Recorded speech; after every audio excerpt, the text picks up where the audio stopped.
Deməli, ağaclarda belə bir QR kod yerləşdirilir. Hansı ki QR kodu oxuduruq. Olanda ağacın adı, ağac qayın məsələn, hündürlüyü, yaşıllıq vəziyyəti və hətta konumu göstərilir. Bu da nəyin nəticəsidir? Coğrafi informasiya sisteminin CIS-in ölkəmizdə də bir çox sahələrdə tətbiqinə nümunədir. Yəni istirahətdə olanda kimdənsə nəyisə soruşmağa, yəni digər Avropa ölkələrində kimi xoş haldır ki, artıq Azərbaycanda da coğrafi informasiya sistemindən yararlı istifadə olunur.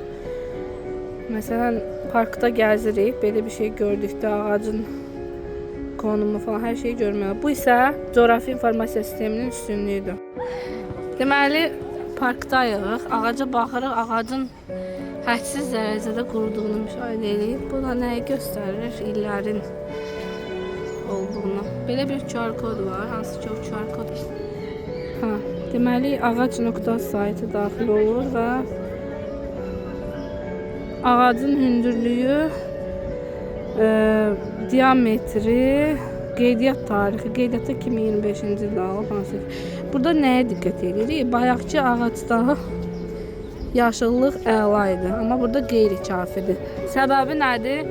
Çünki ağac demək olar ki, həyatla əlaqəsini kəsmək üzrədir, amma bitkiləri qoruduğumuza görə təbii ki, müdaxilə olur. Başqa bir ağac var, hansı ki, məsələn, bilmirəm də, bu nə ağacıdır, dizayn xoşuma gəlir.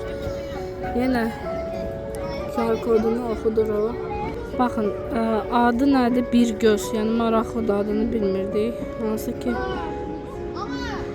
yaşıllıq vəziyyətini, amma burada uca yaxşı yazıb. Daha çox məlumat istəsək, qeydiyyata alındı və təşkilat və hətta şəkildə göstərilir.